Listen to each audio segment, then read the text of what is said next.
So this is going to be a pretty unconventional video. I was sitting in my house and I was just hit with a bunch of sentimental feelings because tonight is the last night with my father's car that I have owned for the last 20 years. It is the car that I inherited when I was 16 years old after my father committed suicide. And here I am, 36 years old, and it's time to get rid of this car.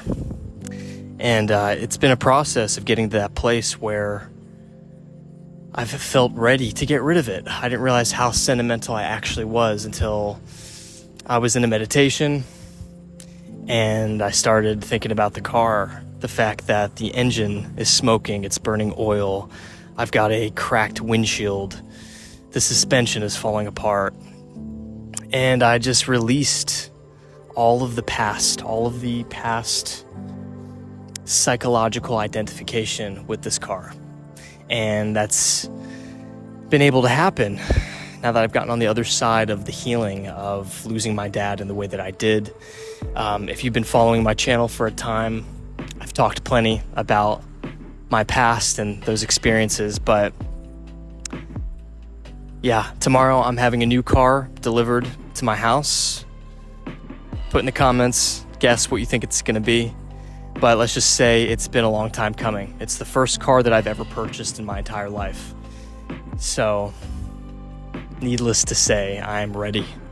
So I figured this is my last opportunity to do a car chat in this video. So let's do it.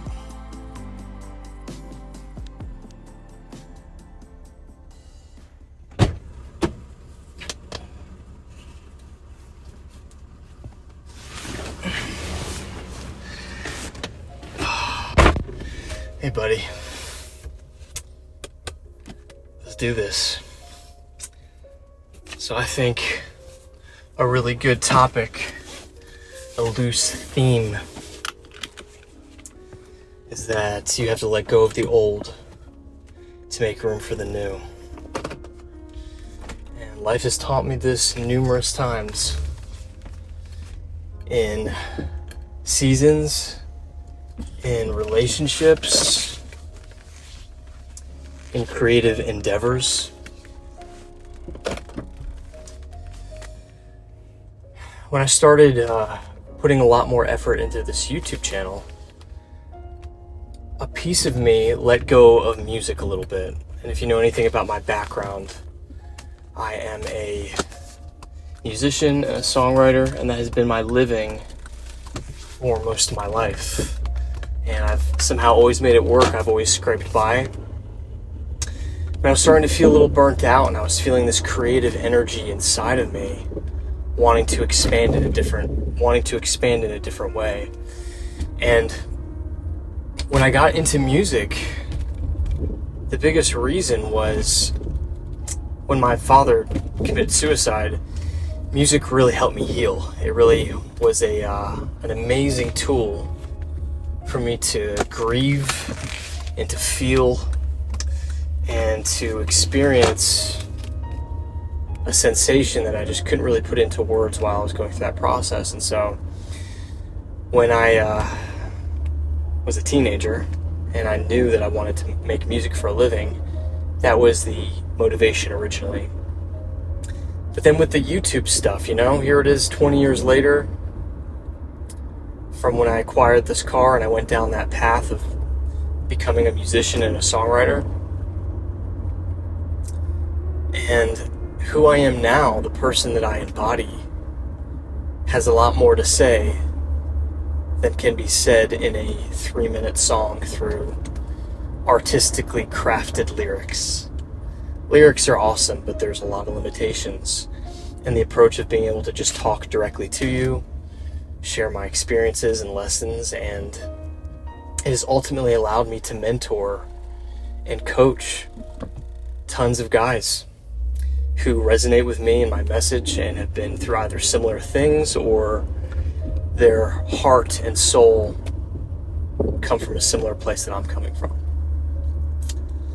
So with this car, man, I've held on to this car for 20 years. And yes, a big part of it was, hey, it's still running, it's working, it's a Toyota, let me run this thing into the ground. And that has been my plan. It's like, here it is, it's still running, it's allowing me to do these car chats, but about a week ago, I just had this deep feeling within me that it's just time to let it go. And it represents so many things. It represents, not only releasing that season of that time with my dad,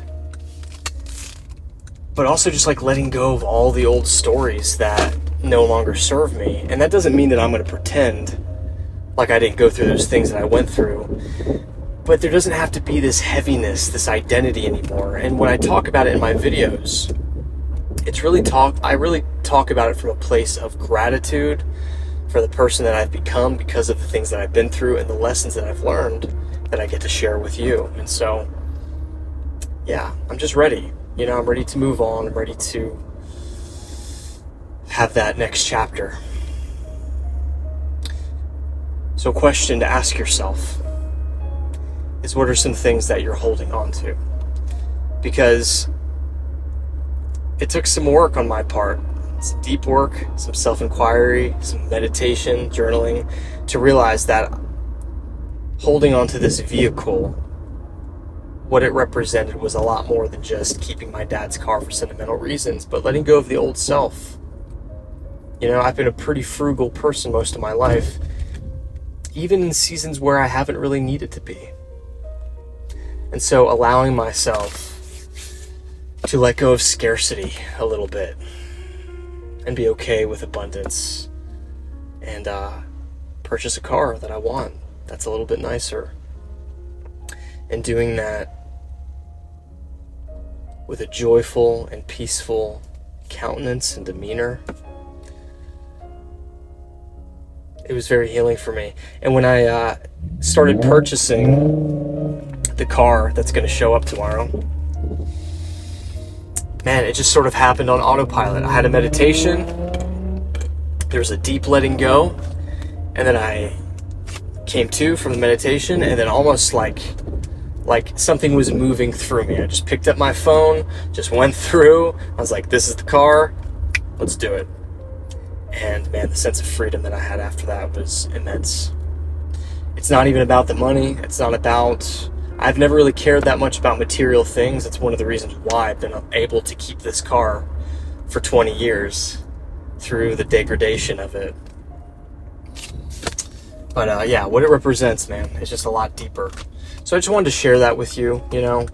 We all tend to hold on to things. It could be a relationship. Sometimes we can be in a romantic relationship and it's comfortable and it's familiar, and we have this fear of the unknown, so we hold on to it and we grasp to what's familiar and what's representative of the past.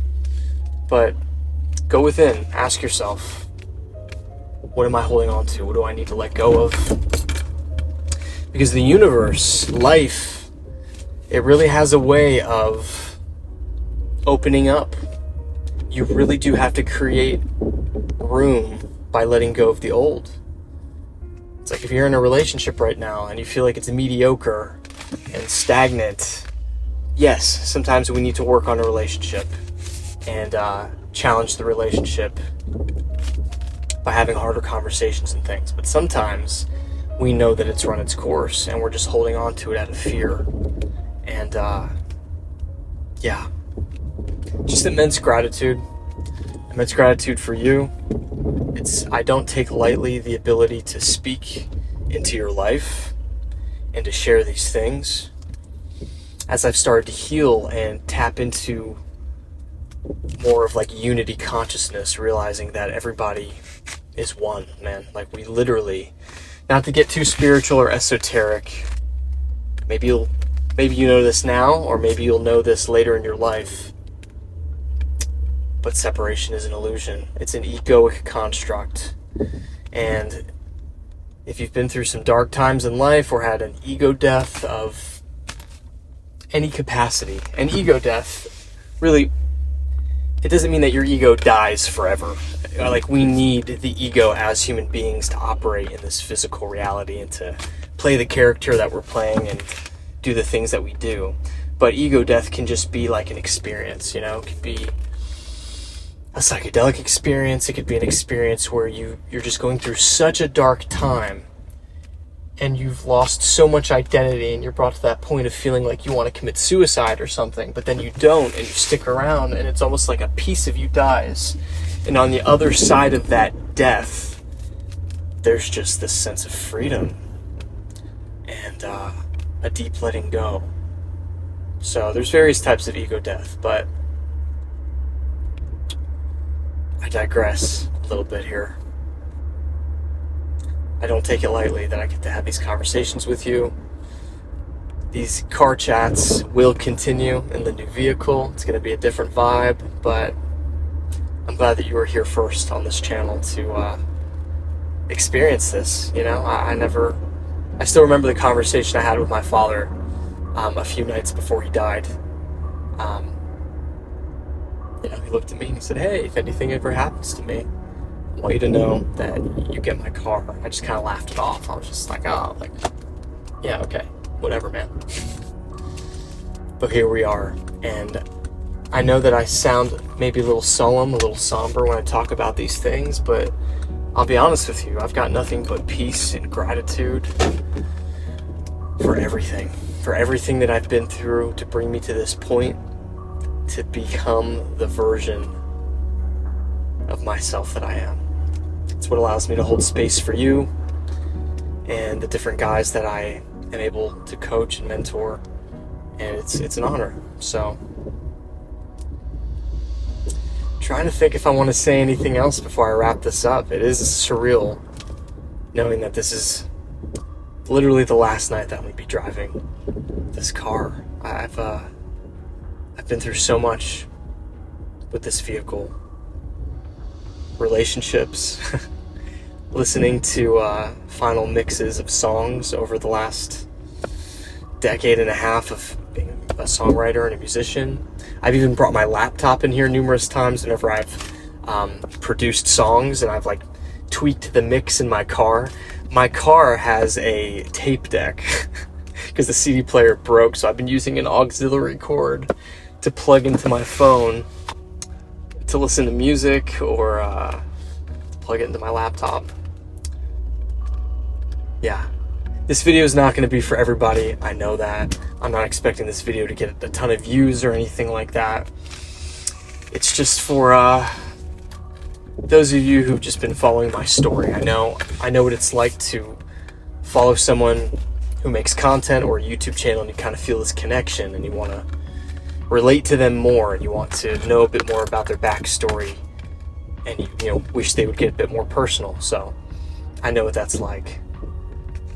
So I'm speaking to you directly. Thank you for watching this. Thank you for hanging out with me in this vehicle over these last several car chats. That's all I got for you tonight. You are loved. You matter. And you've barely scratched the surface of what you're capable of. And I'm going to keep drilling that home, man, until you are able to receive that and know that fully within the depths of your heart and consciousness, and you begin to embody it. Because I can honestly say that I embody it now, but it was after years of me looking myself in the mirror, in the eyes, sometimes with tears in my eyes, through a healing process, and telling myself that. So that's where that originated. So that's it, man. Have a good night.